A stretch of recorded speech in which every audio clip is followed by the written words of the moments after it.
Shalom, shalom, classroom, shalom. Shalom. All praise to the Most High God, Yahweh, by Shema Mashiach, Malak Yahweh Shah, giving another strong shalom to all of the mighty brothers that go out there and labor on the highways and byways, making everybody live in sacrifice, in the rain, the tumults, the demons, the uprises, the uproars. They out there standing 10 toes down for the name of the Lord, man.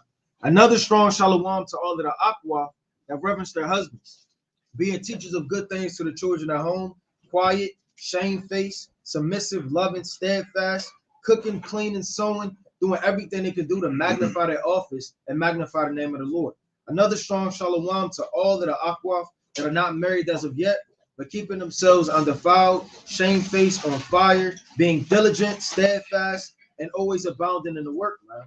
And another strong shalom to all of the children that are zealous, obeying their parents, right, reverencing the Lord and having a mighty zeal, right? So this is going to be a rapid fire Q&A, right? We're going to pin up the questions and we're going to go through this thing in order through the spirit. So you got any questions, comments, or concerns, bring them out through the spirit. You got it.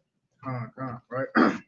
We're going to kick it off right real fast, right, with the book, right, the first, right? I'm going to start with the book of First Thessalonians, right, the 4th chapter, right? First Thessalonians chapter 4 and verse 10.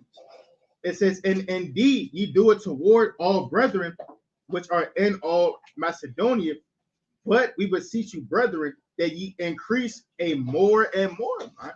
So Paul, he was going out, right, to these different churches, man, giving exhortation, right, edification, learning, right, for all the brethren, to increase a more and more, man. Right. So through the spirit, right, we have this mighty Q&A, right, asking all the mighty men, right, the women and children of Israel, right, to bring out questions, right, it concerns, man, that way all of Israel can get edified and increase a more and more, right, throughout the street. We're going to jump right straight into this thing. Anybody got questions, comments, and concerns, bring them out through the spirit. Are we going to post them in order? We're going to go through it through the spirit. All right, first question. Is Genesis 24 foreshadowed? All right, you got to be more descriptive in your question. Is it a foreshadow of what? Right? Yeah,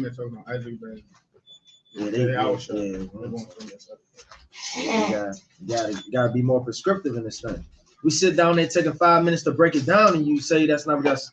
You know what I'm saying? You're a waste of time. All right, we're gonna go to the next one. Will we age in the kingdom? What do brothers say? All right, let's go to it. That's a good question. All right, I'm gonna go to Zechariah. It's the book of Zechariah, chapter 8, and verse number 1. Again, the word of the Lord of hosts came to me, saying, thus saith the Lord of hosts, I was jealous for Zion with great jealousy, and I was jealous for her with great fury. Thus saith the Lord, I am returned unto Zion, and I will dwell in the midst of Jerusalem. And Jerusalem shall be called a city of truth, and the mountain of the Lord of hosts, the holy mountain. Thus saith the Lord of hosts, there shall yet old men and old women dwell in the streets of Jerusalem, and every man with his staff in his hand for very age. So yeah, you're going to age in the kingdom, but you're never going to die in the kingdom. You're going to be immortal. You're going to live forever. You're never going to die. You're not going to be 3,000 years old. You start coughing, get a headache, and you're on your deathbed. Right. It's not going to happen, man. These are these mortal bodies where we feel pain, death, we get sickness, diabetes, gout, right, hypothermia, all of these different ailments through the spiritual demon Satan, plugging and destroying our body slowly, man. Let's go to the book of Joshua, right? Let's go to the book of Joshua, man.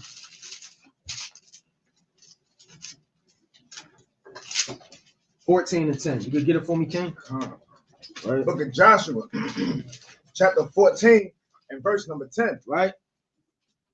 So his father went down unto the woman, and Samson. Joshua 14. Salaki. Salaki. Joshua 14. Joshua chapter 14 and verse number 10.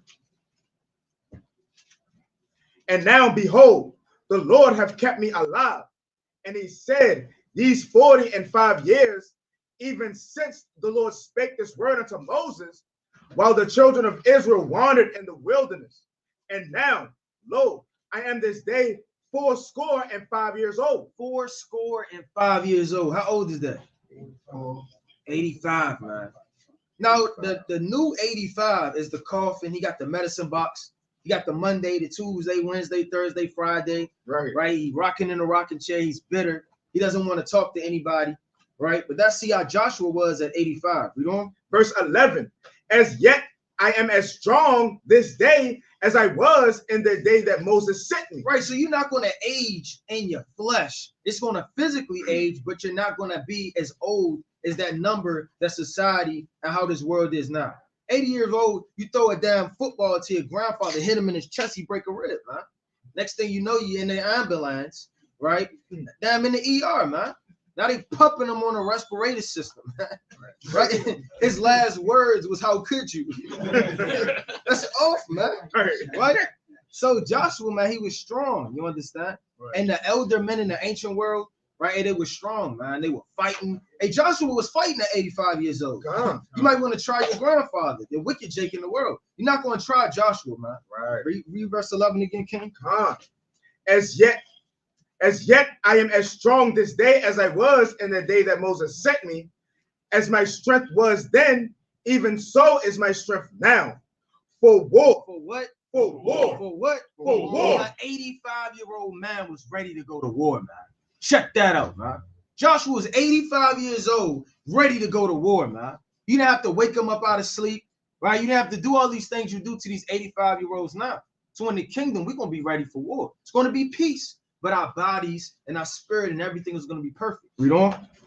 Both to go out and to come in. There you go. To go out and to come in. Right, you got it. What's the next question? Jump on that one if you want to.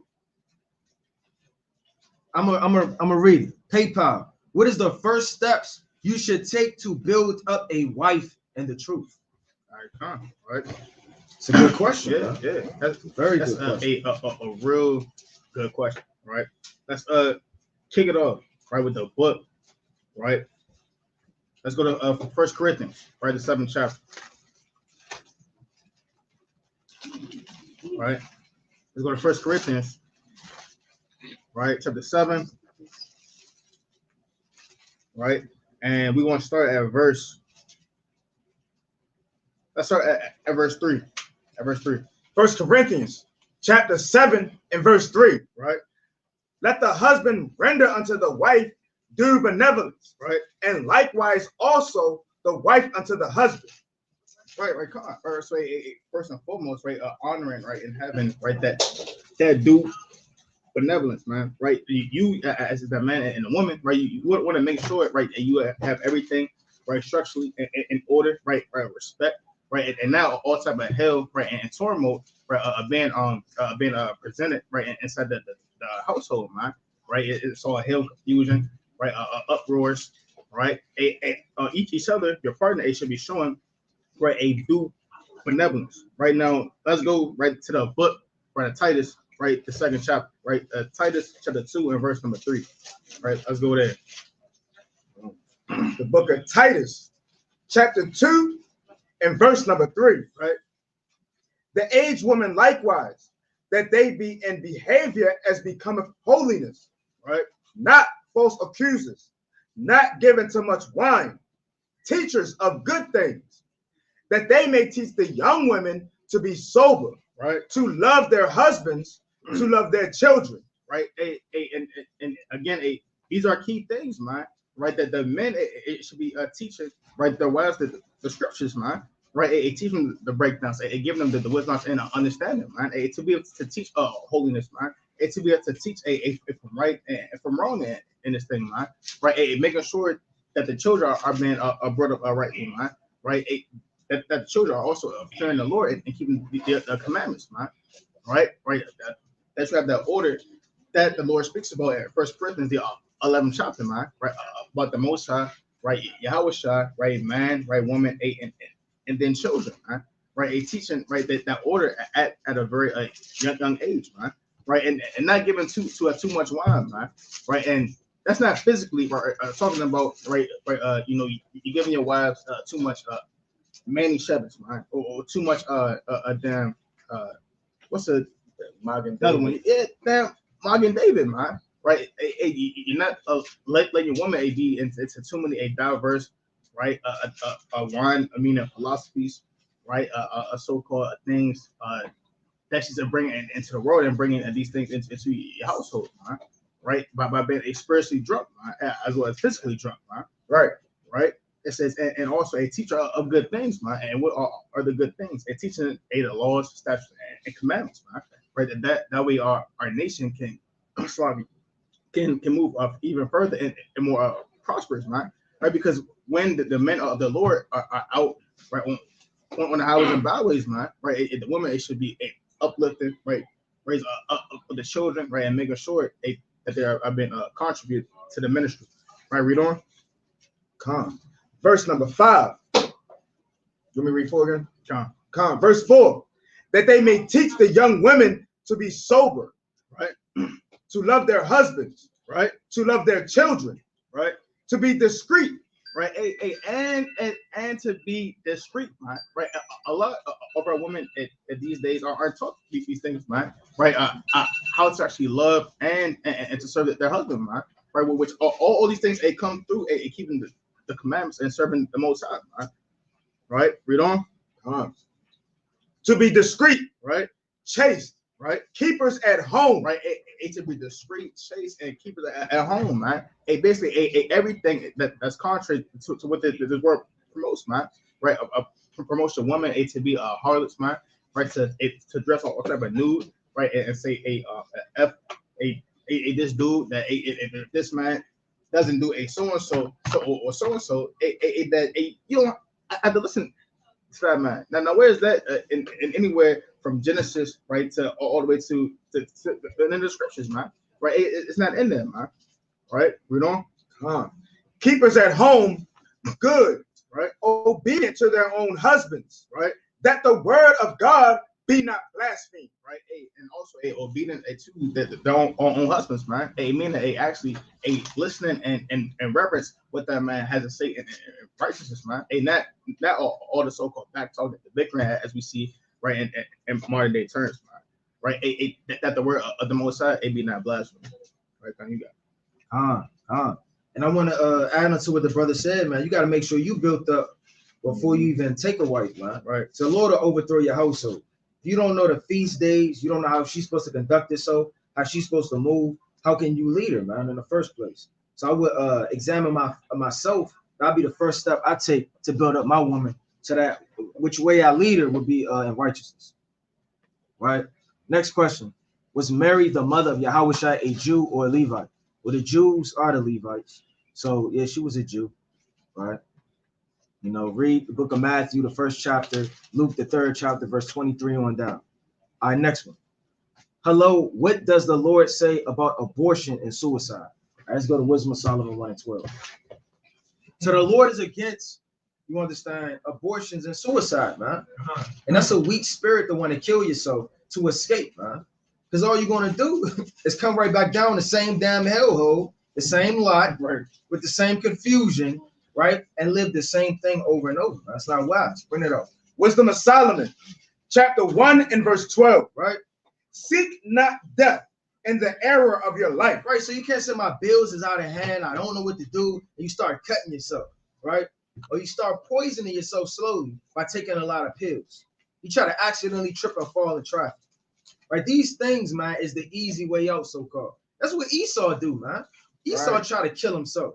We're not like the heathens, man. Right, what we do is we pray, we overcome, we seek the Lord, we fast. You understand? These are the things that the saints do. We don't try to seek death in the era of our lives. We don't. And pull not upon yourselves destruction. And how do you, Salaki, how do you pull upon yourself destruction with the workings of your hands? How do you do that? Cutting yourself, trying to hang yourself, right? Taking your damn tie from work, stringing it up on a damn curtain, man. At the shower rod. What else? That's off, man. Shooting yourself. Taking too many pills. That's off, man. Right? And that's that movie spirit that they be doing in the movies, man. Right. You can't be doing that in the era of your lives, man. When times get rough, hey, that's the condition of the battle. Right. It's not going to be easy in this truth. Stop seeking the easy way out, man. I was meditating on the way over here, the way I would go out if it be the Lord's will that I die, man. Right now, I don't see the Lord coming in the air. How would I die? How would I be tortured? These are things I constantly think about, man. Trying to act myself and get ready for that day with prayer and praying to the Lord to increase my faith. Read on. Come. Pull not upon yourselves destruction with the works of your hands, for God made not death, neither have he pleasure in the destruction of the living. So the Lord don't have pleasure in the destruction of the living. He wants man to repent and seek him. You understand? We can go to the next one. I got a precept on that too. Can we go to Exodus 21 and 22? Exodus 21 and 22. Exodus chapter 21 and verse 22. Right. If men strive and hurt a woman with child, Right. so that her fruit depart from her. Right. It says so that her fruit depart from her, man. Right now this woman, her fruit that she's carrying and bearing, man, it's talking about right, that child that is growing inside of her, man. Read on. And yet no mischief follow, Right. he shall be surely punished, Right. according as the woman's husband will lay upon him. Right. So now we have an instance, right, that if men were striving together and an accident occurred, right, which means, right, that no mischief happened, right, it may have been an accident, right, and say if this woman has lost her child, right, then that man will face punishment according to that husband, right now when it says that husband lay upon him, that's not talking about throwing your arm around him and chilling, man. It can get a real physical, man, because Right. you just killed this man's seed. But read on. Come, according as the woman's husband will lay upon him, and he shall pay as the judges determine. Right, read on. If any mischief follow, Right, and if any mischief follow, man. Right, I was reading an article this morning, right, that 78% right of Planned Parenthoods are in so-called blacks and Hispanic communities, man. Right, that's a secret of mischief being then followed, man. Read on. then thou shalt give life for life. So give what? Life for life. What the Lord said? Life for life. A life for life, man. So if you commit a mischief, man, right? You got women who secretly, right, laying down with certain men, right, and then they say, oh well, it was a mistake. I regret it, right? I'm gonna just go get a abortion and end it. That's mischief, man. The Lord said that He requires a life for life, man. Right, meaning that if you commit abortions, man, you both supposed to get put to death. Right. Thus said the Lord. Next question.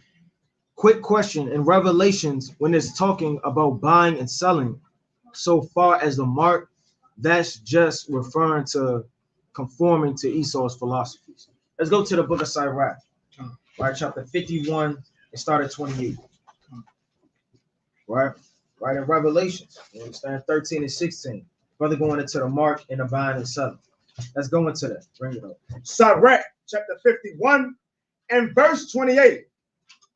Get learning with a great sum of money. What the Lord say? Get learning with a great sum of money. Is that literal? Do you literally get all your wisdom, knowledge, and understanding? You buying breakdowns? You banging on Gabar's door at 2 o'clock in the morning, seeking a breakdown of Revelation, the 17th chapter. Right. You throwing rocks at his window, right? I know you're not asleep. I seen you live 3 minutes ago. That's not what that's talking about, man. Right? Meaning what? You have to seek wisdom, which is true riches, true gold, true silver. That's the book of Wisdom of Solomon, the 8th chapter. That's the book of Proverbs, the 8th chapter. That's the money. That's the gold. That's the wisdom, knowledge, and understanding. Read on.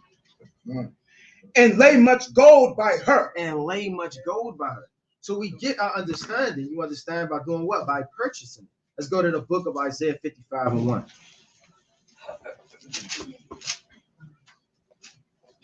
Isaiah chapter 55 and verse 1.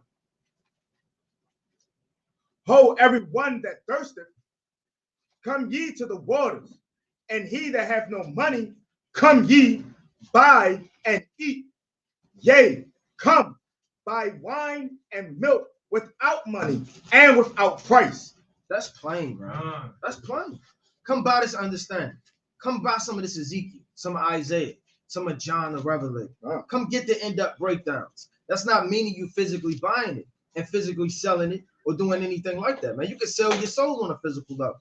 Is that meaning that your soul, you lifting it out your body and you're giving it to a physical man? No, by certain things that you do and transpire, you can sell your soul. You can buy understanding. Let's go to the book of I got 1 Corinthians 6 and 20. 1 Corinthians chapter 6 and verse 20.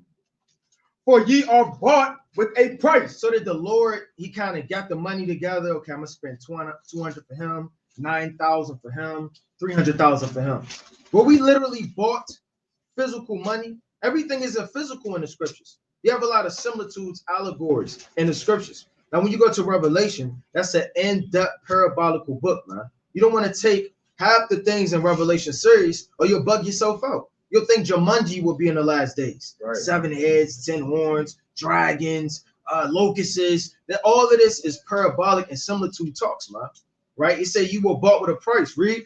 Therefore, glorify Yahweh in your body. And that's plain, man. And in your spirit, which are Yahweh's. Right. And I want to touch on Revelation 13 and 16 real fast. Revelation chapter 13 and verse 16. Revelation chapter 13 and verse 16. And he causeth all, both small and great, rich and poor, free and bond, to receive a mark in their right hand or in their forehead. And we have plenty of breakdowns on the channel. If you want to go into the mark of the beast, in-depth breakdowns. You know? And that no man might buy or sell, save he had the mark. Right. You're not going to be able to survive, you understand, in this world unless you have the mark. That's not talking about you have to physically get zapped in. Where I did a breakdown on the mark of the beast, and I made a joke. I was like, man, if somebody's damn in the grocery store, one person has the mark and the other person had a mark, and he asking, well, let me see. Well, it's not on your arm. Da da da da da. You know, I guess you can't get food. And if somebody in the behind was like, I got you, then they reach their forehead over the damn dashboard and say, eat. He said, well, I got you, but eat. I'm gonna pay for you this time, but next time I see you in the grocery store, you better pay me back. That's not what that's talking about, man. Right. You don't damn knock your head over the damn dashboard. That's not what that's going into, man. Right. Don't think that these words are just carnal. We take everything physical, right? This is all a similitude. Read on. Or the name of the beast, or the number of his name. There you go. You got it. Right. Let's go to the book of Sirach, right? 27 and start at verse number 1. Sirach, chapter 27 and verse 1. Right. Many have sinned for a small matter. Right. Many have sinned for a small matter, right? For contracts, right? So-called deals, right? So-called fame, right? So-called glory, man. Right. And many have sinned for a small matter. Read on. And he that seeketh for abundance will turn his eyes away. Right. Those seeking for abundance, right? On the left-hand side, right, seeking for all the kingdoms of the earth, right? That the spiritual demons say they promised them, man. Right? Their eyes are going to turn away from the Most High, man. Right? Read on. And as a nail sticketh fast between the joinings of the stones, right? So doth sin stick close between buying and selling. Between what? Buying and selling. Right. It's so that the sin. A stick of close between those, a buying and selling, man. Right. Like it tells you in the book of Saint Mark, right, 8 and 36, right? It says, for what shall it profit that man if he shall gain the whole world and lose his own soul, man? Because a lot of people, right, they sell that they spirit soul or sell out, right, and coon out, right for Esau, man, right, and to be so-called put on inside the society to gain, right, the buzz of fame, man. But they still are selling their own soul, right, over to the spiritual demon Satan. It'd be a sin, right? Right, still getting out, right, with the beast, right, and performing the works, right, in the right hand, but by making Satan their power seat, right, or in the forehead, because they're meditating on the evils thereof, right, and selling out to get down with this society, right. Hey, it's the same thing, right, going on modern day. Come on, right. All right, we are the next one. Who are the Gentiles according to the Bible? That's bro. Somebody gotta jump in there, man. Brothers know that. Right. Come on, I'm gonna be a brother's reader. The Right. brothers got on. Who the Gentiles? And the brother goes to the book of Isaiah, chapter 42 and verse 1. Go to it. All right. Isaiah 42 and 1. Behold my servant, whom I uphold, mine elect, in whom my soul delighted. I have put my spirit upon him. He shall bring forth judgment to the Gentiles. Do what? Bring judgment to the Gentiles. So it just depends on the proper context. You understand? Through the history of the nation, through the history of all the nations on the world, Gentiles in their proper context, you got to go into the Hebrew, you got to go into the Greek. In this respective context, it could be talking about other nations, which is in Isaiah 42, or it could be talking about Israel. So can the brother go to the book of Romans, chapter 2 and verse 14? Romans chapter 2 and verse 14. Bring it out.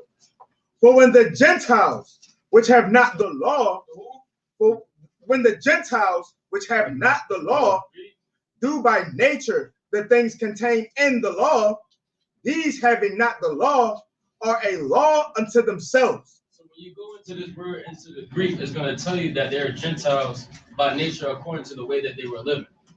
Respectively, to the Romans, these are Israelites in Rome, presuming to the book of Romans, chapter 1 and verse 1. The law was only given to the Israelites. So our people, they unknowingly do some of the things contained in the massive law. That's what that precept is talking about. So it depends on where you read it. Brother David. That precept going back on Romans, 1 Corinthians 12 and 1. All right. 1 Corinthians chapter 12 and verse 1. Now concerning spiritual gifts, brethren, I would not have you ignorant. Ye know that ye were Gentiles, carried away unto these dumb idols, even as ye were led. Basically, he called him, in the first verse he said they was his brethren, but he's saying you were being Gentiles because you were serving these other idols. There you go, man. Right. So you got two type of Gentiles, like the mighty brothers just brought out, man. You got Gentiles, which are of our people, that are engulfed in idols, witchcraft, confusion, the spiritual demon Satan, their own lust. Then you will have the Gentiles of the flesh that do not proceed out of Jacob's loins. There you go. We back into another question. You got it. You can just go back and forth. Servants of the Most High, foreshadowing Israel being brought back to the Most High. Right, All right. Let's go right. Let's go to the book, right, Romans, right? Since we here, right, Romans chapter 11, right, in verse number 24. Romans chapter 11 and verse 24. Right. For if thou wert cut out of the olive tree, which is wild by nature, right, and who is that olive tree, man? Right. Let's hold that, right, and go to the book of Jeremiah, right, chapter 11 and verse 16, man. Right. Jeremiah chapter 11 and verse 16. Right. The Lord called thy name a green olive tree. What the Lord said? A green olive tree. Right, a green olive tree, man. Right, this is the Lord. He's speaking about Israel, man. Right, a future prophecy, right? That this olive tree, right, which is roots, its branches were cut down, right, are now going to be grafted back in, right? As we read right now in the book of Romans, the 11th chapter, right? We don't. And of goodly fruit, right? With the noise of a great tumult, he hath kindled fire upon it, and the branches of it are broken. Right, and the branches are broken. Right now, brothers. Now, what is that great fire that was kindled amongst us? That broken our branches. The great fire that broke out, make the Lord angry. Because we broke, right? Because we broke the commandments, right? Chiefly, right? You had a lot of the house of Israel, right? Who were going into idolatry. It was they were cut off, as well as you had Jews, right, who were living under the Greek customs, right, and heathen philosophies, right? Those branches were cut off, right? But now these branches are going to be grafted and rooted back in, right? So let's go back to Romans, the 11th chapter. Romans 11 and 24. Right. For if thou wert cut out of the olive tree, Right. which is wild by nature, Right. and were grafted contrary to nature into a good olive tree, Right. how much more shall these, which be the natural branches, Right. be grafted into their own olive tree? Right. So these are natural branches, right? These are Israelites, right? Or were once wicked, right? Israelites living under the different Gentile mind states, philosophies, and customs, right? And now being grafted back in, right? Into that righteous tree, right? That righteous branch. Right now, we're being purified and converted right back and serving the Lord in righteousness. All right, read on. Verse 25. Right. For I would not, brethren, that ye should be ignorant of this mystery, Right. lest ye should be wise in your own conceits, Right. and blindness in part is happened to Israel, Right. And blindness in part is happened unto Israel. Right. Read on. until the fullness of the Gentiles be come in. Right. As a brother brought out earlier in Romans, the 2nd chapter. Right. And also in 1 Corinthians, the 10th chapter, and 1 Corinthians, the 12th chapter. Right. Those Gentiles were Israelites who were living under the Gentile mind state. Read on. Verse 26. Right. And so all Israel shall be saved. And so what? And so all Israel shall be saved. Right. Plain upon tape. Right. And now all Israel is going to be a converted, a purified, and now grafted back into the fold. Come on. I want the next one. Michael Little. Is it okay to attend a family or friend's funeral on a Sabbath who are not following the laws, statutes, and commandments? What do brothers say? If it's your father, I say yeah. I say no. Yeah, I think I would say. It's okay. I would say it's not bad to do, but on the Sabbath. Well, because it's not pleasurable to go to a funeral, so I mean, You walk there? I say you only turn like your car if you're going somewhere like. Let's go to 1 Samuel 25 and 1. I think it should be. 1 Samuel chapter 25 and verse 1. And Samuel died, and all the Israelites were gathered together and lamented him, and buried him in his house at Ramah. And David arose and went down to the wilderness of Paran. Right. So when the righteous die, you understand? Hey, man, men care, man. Literally, when Aaron died, what happened? In the law, you're supposed to mourn for 7 days. Right? How long did they mourn for Aaron?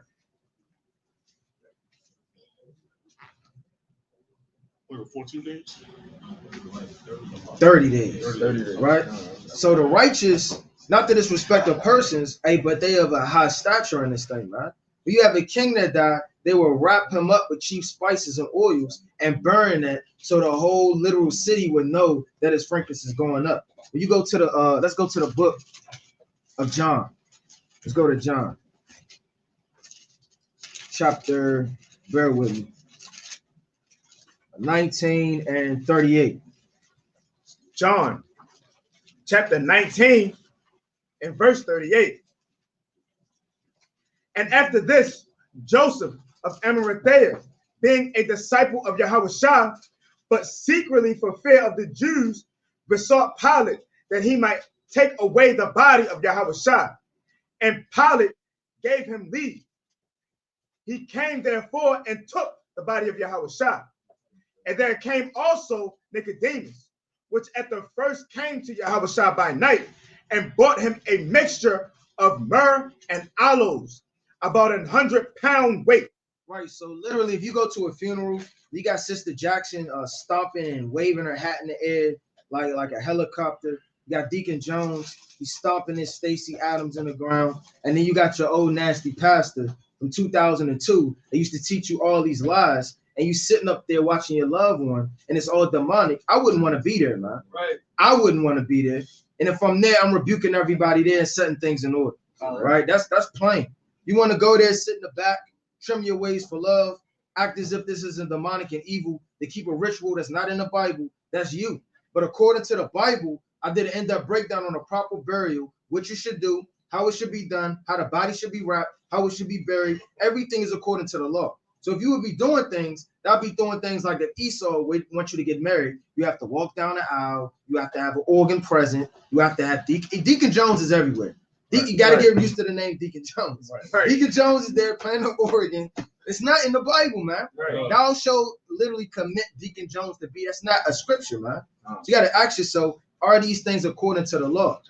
You're gonna be defiled. You understand? All of these with the dead, like the brother said, all of these things you got to take in consideration. Now, if you want to show your respects, you understand, however that is, amen, on the Sabbath day, that's the highest, holiest day. Would you miss the Passover to go to this? And the Sabbath is over the Passover. You got to ask yourself these questions. Me specifically, I wouldn't do it. Right, you got it. You got precept. This Matthew chapter 8 and verse 21. And another of his disciples said unto him, Lord, suffer me first to go and bury my father. But Yahushua said unto him, follow me and let the dead bury their dead. And that's plain, man. Let the dead bury the dead, man. Let's go to the book of Tobit real fast, right? Chapter 2 and verse, start at 2. You can start at 4 for real. Tobit chapter 2 and verse 4. Then before I had tasted of any meat. Matter of fact, I wanted to get that, but let's just go straight to the point. Tobit 4 and 17. Tobit chapter 4 and verse 17. Pour out thy bread on the burial of the just. But what if he was a nigga? Pour out thy bread on the burial of the just, right? But give nothing to the wicked. What the Lord say? But give nothing to the wicked. That's plain, man. Don't be giving your life over to the wicked. The grandfather, he was a habitual smoker. He was a drunkard, right? And it's the Passover, and you're torn between two. Brother, keep the commandments, man. Right. You understand? And live like the brother said. And the Lord said, pour out thy bread on the burial of the just, meaning show your respects, honor, you understand, glory, and commemorate their life according to the law. But the Lord said, but give nothing to the wicked. There you go. All right, on the next one. Ray Gaz, the warrior of light. What should I do to the pedophilias? What is that? Pedophiles in the kingdom for their just recompense? Well, God, man. I mean, let's go to 1 Corinthians, right? 6 and 9, right? I mean, the Lord, He's going to execute all things in judgment, right? And set all things in order, all right? So let's bring that up. 1 Corinthians chapter 6 and verse 9, right? Know ye not that the unrighteous shall not inherit the kingdom of the Most High? What did the Lord say? Know ye not that the unrighteous shall not inherit the kingdom of the Most High? Right. So the Lord made a plan upon tables, man. Now this is a letter, a written to, right, the church of Corinth, right? And these men are actually of the elect, man. Right. Jump down to verse number 11. Verse 11. Right. And such were some of you. What the Lord said. And such were some of you. Right. And such were some of you, man. Right. You had Israelites, right, who were idolaters, fornicators, right, homosexuals, man. Right. You had Israelites, who were unfortunately, man, that mess with kids, man. Right. A grown men and grown women, man. Right. But such were some of you, man. Right. Even inside these different churches, man. Right. Read on. But ye are washed. But you're what? But ye are washed. Right. Right. Because no matter how racist Jake, they may think they are, right, or think they hate, man. All Israel is filthy and wicked, man. Right. Let's get that in Isaiah 8:64 and 6. Right, because all Israel is going to be made a perfect, right, and sanctified in those last days anyway, man. All right, bring that up. The book of Isaiah, chapter 64 and verse 6. But we are all as unclean. But we are all as an unclean thing. The Lord said. But we are all as an unclean thing. Right, and we all are as an unclean thing, man. The Lord said in the book of Job, man, that even the heavens are not clean in His sight, man. Right, and He's up there with everything in order and righteousness, man. Hey, how much a man, right? It been attacked by these damn demons, man. Right, and being bugged at the hell out and controlled and under the delusions of the Most High to be able to even perform these wicked acts in the first place, man. Right? So the Lord said that we are all of an unclean thing, read on. And all our righteousness are as filthy rags, right? And we all do fade as a leaf, right? And we all do fade as a leaf, man. All our so-called righteous works, no matter how much we think we are on fire, man, we still off it according to the Most High. Right now, last precept, right? Isaiah, right, 45, right, and verse number 25.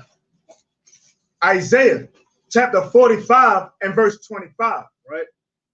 And Yahweh shall all the seed of Israel be justified. Be what? Be justified. Be what? Be justified. It be justified. Right? So all men are going to go right through the trials and be purged out and be justified right in the inside the kingdom of heaven anyway, right? Right, through the Lord, right? It tells you right in the book of Jeremiah, the 13th chapter, I believe, right, that loosely paraphrasing, man, that the 2/3 right are not going to receive correction, but through death, man.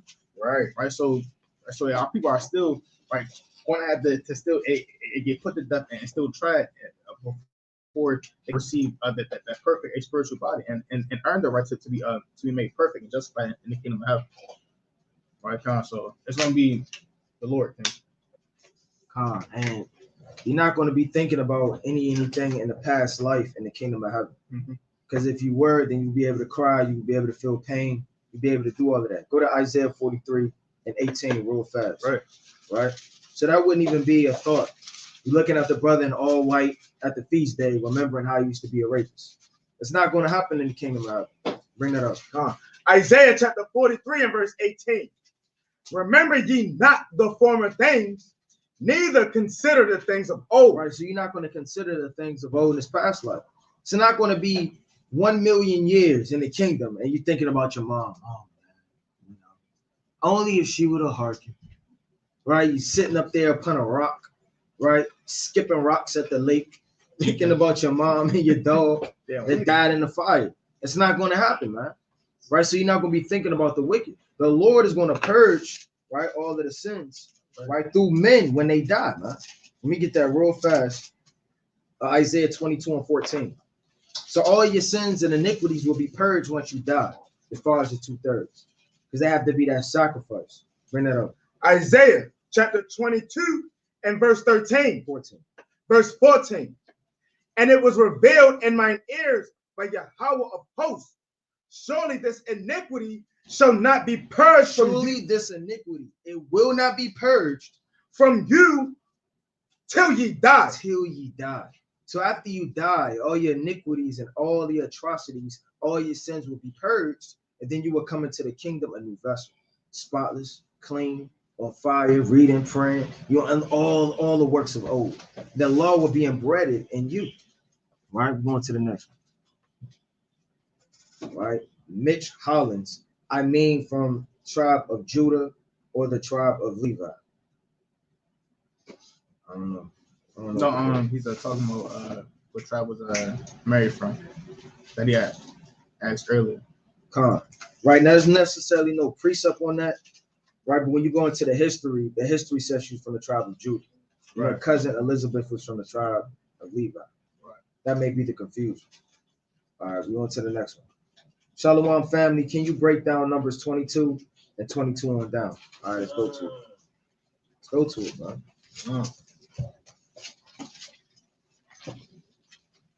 Now, I don't know what the brother mean by on down, but you know, it's only so much we can read. Right. Got to be a little bit more specific with your questions.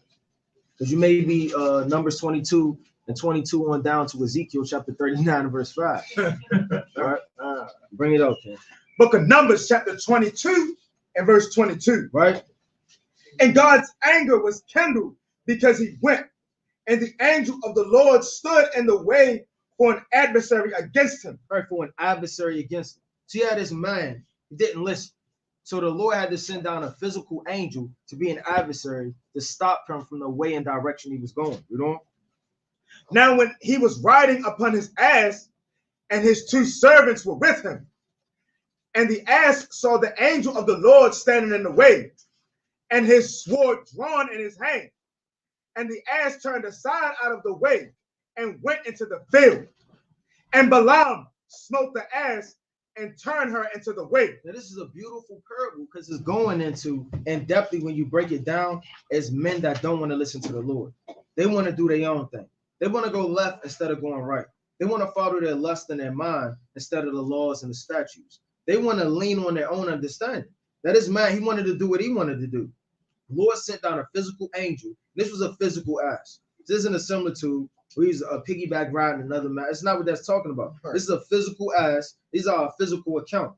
Now, I know it's like brothers might be scratching their heads. Hey, but it's written, man. The Lord can do anything you want to do. It's a lot of things in the Bible that when you read them, you awe at the Lord and his greatness, his omnipotency, man, his power. You understand? Read on. Verse 24. But the angel of the Lord stood in a path of the vineyards, a wall being on this side and a wall on that side. Right, you can rush right there. The point of the matter is he smoked the ass 3 times, which is completion of his ignorance and him going to hell off. Now jump to verse 31. Verse 31. Then the Lord opened the eyes of Balaam. Now after the 3rd smite and him going to hell off on the left-hand side, hey, the Lord had to open his eyes. The Lord may flip your car over 2 times, you still being grumpy. You still being a nigga. Then the Lord have your house catch fire while you was at work, you still being ignorant. You have all these strange calamities happen to you, all these signs, all these dreams, all these counsels, all this direction, but you don't want to listen to it, right? Hey, the Lord has to open certain men's eyes. Read on. And he saw the angel of the Lord standing in the way, and his sword drawn in his hand. Right, if a lot of brothers could see this on a spiritual level as themselves, man, and they would fear every step they take.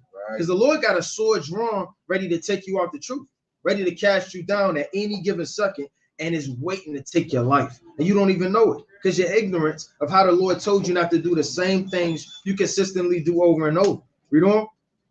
And he bowed down his head and fell flat on his face. Right. And the angel of the Lord said unto him, wherefore hast thou smitten thine ass these 3 times? And the Lord might check you, man. Why did you consistently do something I told you not to do 3 times, man?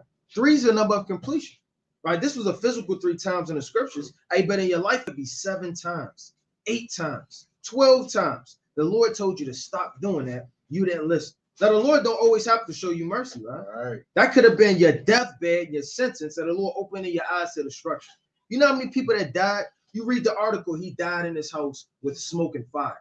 But imagine how long he was breathing in them fumes and them thoughts running through his head. Lord could have been plaguing his mind. You shouldn't have ate that pork. That's all that's in his mind as he's dying.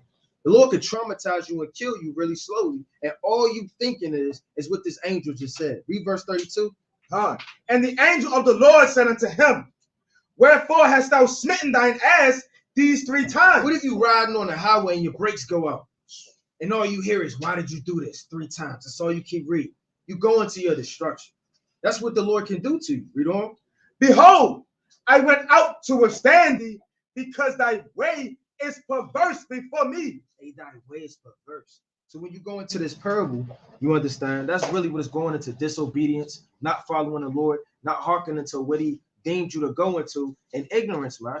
That's why you have to be humble in this truth, man. You got to be as lowly as humanly possible to take direction and leadership, not only from elder men, not only from brothers and sisters in this thing, also hearken to dreams, hearken to the scriptures. All of these things are for our beneficial to get the kingdom of heaven. Right, you got the next question. It says, as a married woman in the truth, how do I stay fervent in this thing when my husband loves other women, but not as an unconditional, addition to our family? So he just loves other women, right? And he don't want to add them into the family. He's just lusting after other women. You got it. Right, come. Right. Let's go to the book, right? That's our rap. Right to the 37, right in verse number 7. All right. Let's kick it over there, man. Book of Sirach, chapter 37 and verse 7. Right? Every counselor extolleth counsel. The Lord said, Every counselor extolleth counsel. right? But there is some that counseleth for himself. Beware of a counselor and know before what need he had. Right? For he will counsel for himself, lest he cast a lot upon thee, and say unto thee, thy way is good. And afterward he stand on the other side to see what shall befall thee. Right, Con. Right. So first and foremost, for a certain situation, right? Although you are a married woman, right? The proper procedures would be to to speak with that brother and counsel, man, right? Because it would be improper and out of order for us as men, right, to speak to another married man's wife, basically, man. So I would say bring it to counsel, and that way you can have a righteous discussion, right, between the men, right, and that man, in which that man, he can either bring you along with him on this counsel, or the brothers, or we can bring that man to counsel. But as far as going in depth, with you, sister, we're not gonna do that, because that would be improper and out of order. At least for my sake, I don't. All right, let's go to it. Let's go to Sirach chapter 18 and verse number 30. Right? So playing upon tables, sister, you need to run to Yahweh Shah the righteous, which are these scriptures. It's going to tell you everything you need to know. Right? He is the man, he is your head, he's going to lead you. But guess what? He got to follow Yahweh Shah. It's not like he the big bully in the house, beating you up. You got nobody to call. Then you run to the Lord, man. Right. He's not handling his responsibilities as a man. The house is going to be overthrown, man. It can literally be what Abigail with the ball, man. All hell could break loose. Lord could twist them up and give you a righteous man. Not that necessarily that's the case, and he's necessarily evil, but you want to counsel him by the scriptures and give him what Yahweh Shah's words are. Bring it up. So like this, Sirach 18 and 30. Book of Sirach, chapter 18 and verse 30. Go not after thy lust, but refrain thyself from thine appetites. Right, you may want to eat a lot of things, but you got to refrain yourself, man. You may have damn cake, pumpkin pie, damn cherry cake, damn lemon cake. You got all the cake in the world. You sitting there, I don't know which one I want. You trying to make a big fat plate of cake, man. Next thing you know, you crock over with heart disease. You don't want to eat up everything you feel as though it's good, man. Right there, last piece of steak could be your last piece of steak, man. You don't need all of that, man. The Lord is going to give you sufficient enough for you, man. You don't want to be greedy in this thing and wanting everything for yourself. Next thing you know, the Lord overthrow you, man. So if that man is going after his appetites, which all bread is sweet to a whoremonger, that's going after all these different loaves of bread. You got the cinnamon bread, you got the potato bread, you got the white bread, you got the wheat bread. He just becoming a bread man. He at the store, just shopping in the damn aisle, going back and forth, man. That's evil, man. Read on. That's all. Verse 31. If thou givest thy soul the desires that please her, right, she she will make thee a laughing stock to thine enemies that malign thee. Right, and that's literally going to happen. These demons are going to make you a laughing stock, man. Everybody's going to look at you because you got overthrown because you want all of the women in the world, man. That's not profitable. Your first thing, it should be making sure your house is built on solid ground, which is that rock is Yahweh Shah, man. Before you start to be looking all around. First thing Jake do when their marriage is going wrong is they start looking at other women, man. That's not what you got to do. You have to first zero in on what the hell is the problem, because you already have a broken house. So to build upon your house with more tape and more glue to try to fix the problem that's already not patched up, you understand? It's just fixing a problem for what, 3 minutes, maybe 2 days. But you're literally adding on more weight to the house that's going to crush the foundation, which was never fixed the foundation of, man. So you got to ask yourself, what am I doing to my house? Because the man is the house. Women are the pillars. Now, if the pillars are getting weak, or you adding up all of these pillars and all of these different things, that's more things that you have to take on as a man. It's a lot that literally will go into that. What I would do is I would watch videos on lust. You know, that's on the Cold Cut channel. And I will go in depthly, take the precepts, bring it to your husband, and show him how this can help or how this can literally diminish the house. And Lord willing, he'll listen. If not, pray to the Lord, and the Lord hears a contrite heart. Let's go to the book of Sirach real fast, chapter 4 and verse 6. Sirach, chapter 4 and verse 6. For if he curse thee in the bitterness of his soul, his prayer shall be heard of him that made him. Check that out, man. So if a brother keep offending me, and I'm like, you know what? I'm not going to fight this brother. We're not going to go there, man. I'm going to pray to the Lord. I'm going to cast my burdens and give it to Yahweh, right? Yeah. Lord forbid the brother get in a car accident. He start twitching and his eye never stops, right? All hell may break loose. He start losing understanding in the word. Hey, that's judgment. Now, if the Lord judge your mind, hey, man, it is what it is. Maybe that'll show him that you have to take care of your house and what's important, because you can never go wrong by taking heed and instructions of the Lord. I'll be going to the next one. Shabbat Shalom, family.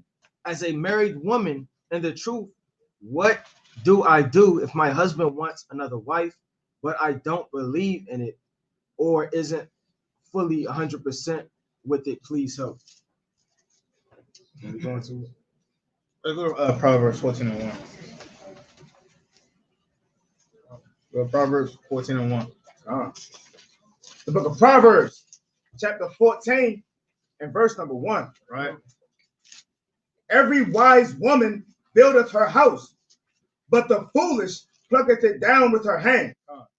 Read it again. Every wise woman buildeth her house, but the foolish plucketh it down with her hands. Right. Con. So this is advice, right, to all sisters, really, man. Right. Every wise woman, man, is going to build up her household in righteous, man. Right. Having the righteous conversations, right, with their husbands, right. Although, right, the final decision, right, and everything is to be made by the head, right, which will be your husband, right. But it is righteous for you as the wife, right, to give that righteous counsel, right, give that perfect and sound advice, right, to help build up the household, right, and not be in a spirit of, you know, so-called jealousy and envy, right, and try to break those to break down the household, right. Basically, you still being steadfast, right, and still keeping the commandments, right, and still raising up the household in the righteous standard, right. Now let's go to the book, right, of 1 Corinthians, right. We're gonna go to 1 Corinthians, right, chapter 7, and we're gonna start at verse. All right, so what? All right, 1 Corinthians chapter 7, right, and we're gonna start at verse. Let's start at verse number 7. 1 Corinthians chapter 7 and verse number 7. Right. For I would Actually, slog it. Right. Jump down to verse number 13. Verse 13. Right. And the woman which hath an husband that believeth not, right, and if he be pleased to dwell with her, right, let her not leave him.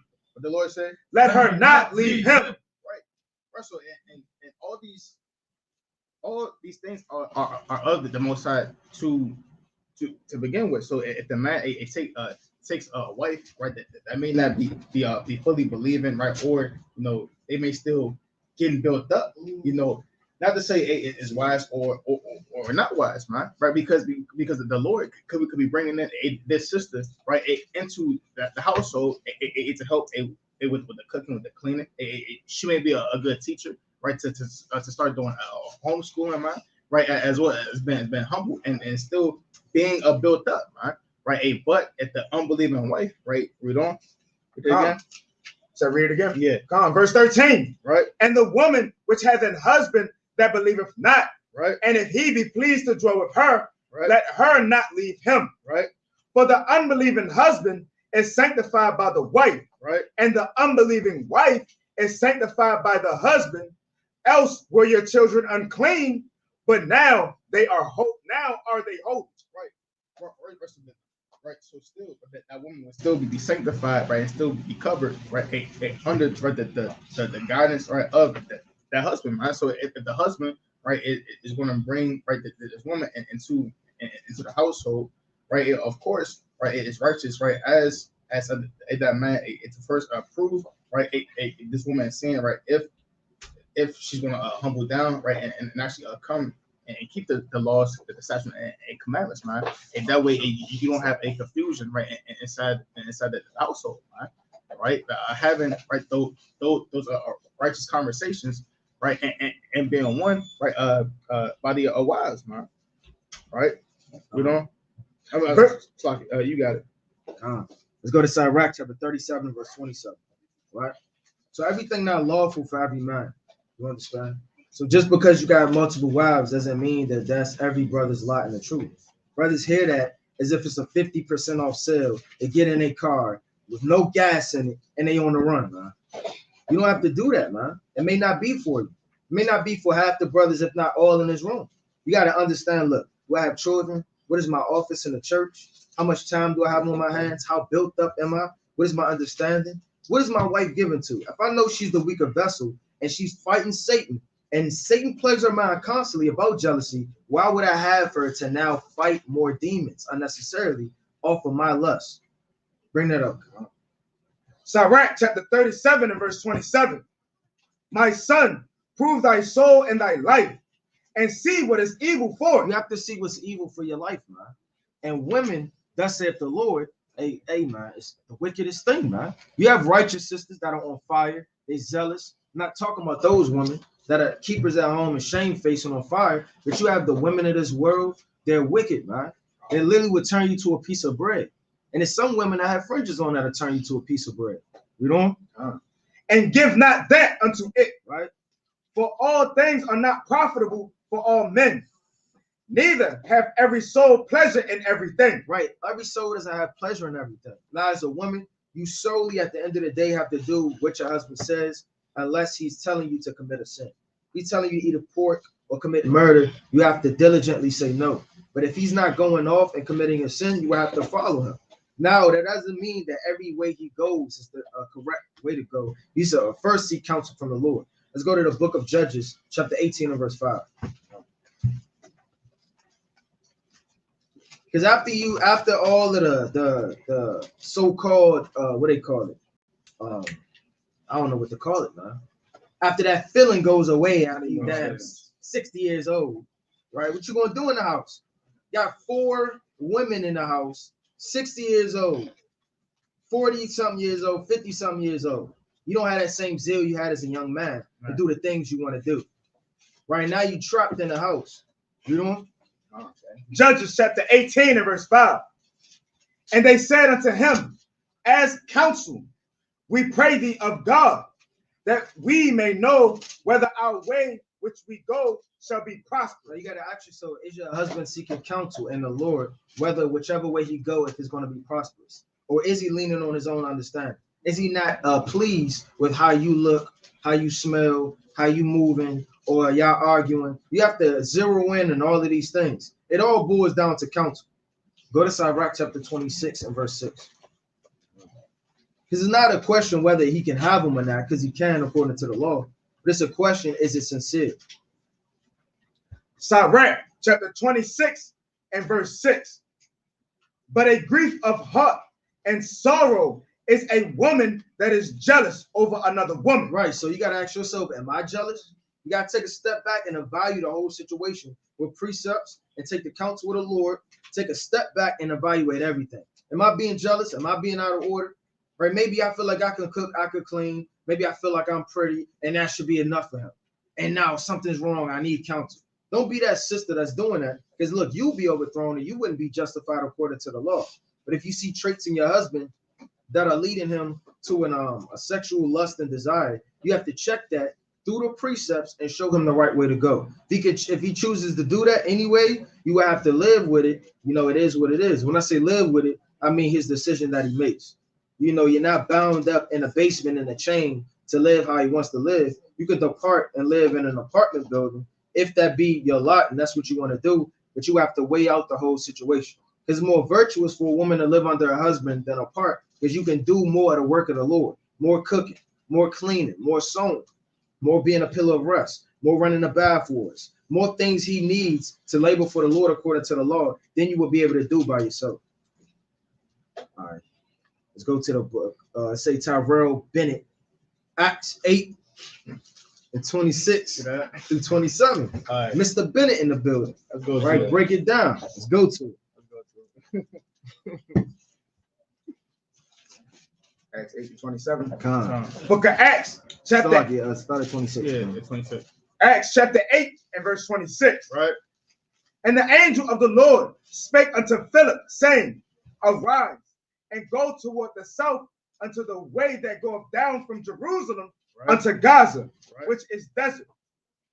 And he arose and went, and behold, a man of Ethiopia, a eunuch of great authority under Candace, queen of the Ethiopians, who had the charge of all her treasure, and had come to Jerusalem for to worship. Right. Had come to Jerusalem for what? For to worship. Right. Right now, I hold that. Let's go to the book Deuteronomy. Right, 16:16. That's the spirit. Right. Deuteronomy chapter 16 and verse 16. Right. 3 times in a year shall all thy males appear before the Lord thy God. Read it again. 3 times in a year shall all the males appear before the Lord thy God. Right. Come. Right. So this eunuch, right, was a man, right, who was dwelling in Ethiopia, right, and he was coming to Jerusalem to worship, right, because 3 times a year, right, all males have to come and appear before the Lord, right, and it is going to specify, right, what these 3 times a year are, right. Read on. In the place which he shall choose, right, in the feast of unleavened bread, right, and in the feast of weeks, and in the feast of tabernacles, right, and they shall not appear before the Lord empty. Right. So you have the feast of unleavened bread, right, which will be the Passover, and then you got the 7 days of unleavened bread, right. That the feast of weeks, right, will be the Pentecost, right, of which, right, we read in Acts the 2nd chapter, right, of what was going on inside of Judea, right, and then, right, of course, you have the Feast of Booths, also known as the Feast of Tabernacles, right. So these are the 3 times, right per year, right. Although you still had Israelites, right, who were scattered, right, throughout the 4 corners, right. Now, let's go to the book of Isaiah, right, chapter 11, right, and start at verse number 12, right. That the highway coming out of Egypt, right, Libya and Pathros, right, and Ethiopia are talking about Israelites being brought back together, right, from the 4 corners of the earth, right. Bring that out. Book of Isaiah, chapter 11 and verse 12, right. And he shall set up an ensign for the nations, right, and shall assemble the outcasts of Israel, right, and gather together the dispersed of Judah from the 4 corners of the earth, right. The envy also of Ephraim shall depart, and the adversaries of Judah shall be cut off. Ephraim shall not envy Judah, and Judah shall not vex Ephraim, right. But they shall fly upon the shoulders of the Philistines. Right, Raslaki, jump up to verse 11, right. Verse 11. And it shall come to pass in that day, right, that the Lord shall set his hand again the 2nd time to recover the remnant of his people. Right. The remnant of his people, right? Because you read in 2nd Maccabees, right, 1:1, right, about the Jews, right, who are in Egypt, right. Read on. Which shall be left, right, from Assyria, right, and from Egypt, right, and from Pathros, right, and from Cush, and from where? And from Cush, right, and from Cush, right, Cush, right, would be, right, the ancient name, right, or for the Ethiopians, right, showing you, right, that this brother, right, who was coming up, right, from, right, Ethiopia, or from the land of Cush, he was coming up, right, to keep the Pentecost as is commanded, right, by all males, right, 3 times a year, right. So that's what Acts, right, 8:26 through 27 is into, right, right. These Israelite foreigners are coming back from all the 4 corners of the earth to come back and serve the Lord, Right, go ahead. Right. Next question. CGI believes. What does it mean when the scripture says, "The blood will I require at thine hand"? Let's go to Ezekiel 3:18.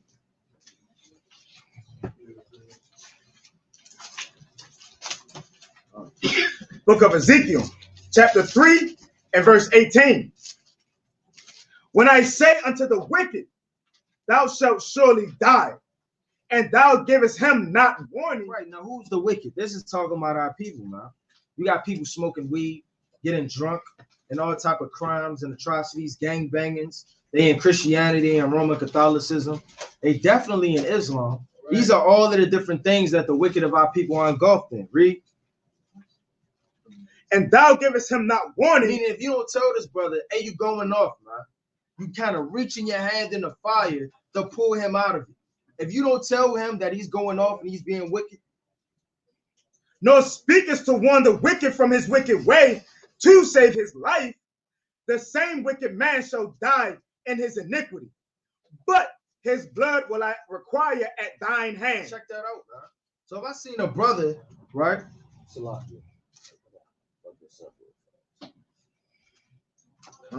Brother can plug this up for me, Bubba Gashaw. Right, down. You see somebody about to get hit by a car or a bus, right? And you don't do nothing about it. You kind of just on the phone talking to your woman. Look at this fool. I wish you was here, right? He's about to walk inside the street. He's blind, and you don't stop that man, and you might as well have tripped him up or pushed him, man, while he was at it. You see your brother drowning, right? And you don't reach in there to save him. You might as well have been the cause of his death, man. The Lord is saying, if you don't literally reach in the fire to save that brother, that sister, hey, the blood, right, you require at your hands. When you go to the book of Proverbs, go to Proverbs. I believe that's 24 and 11.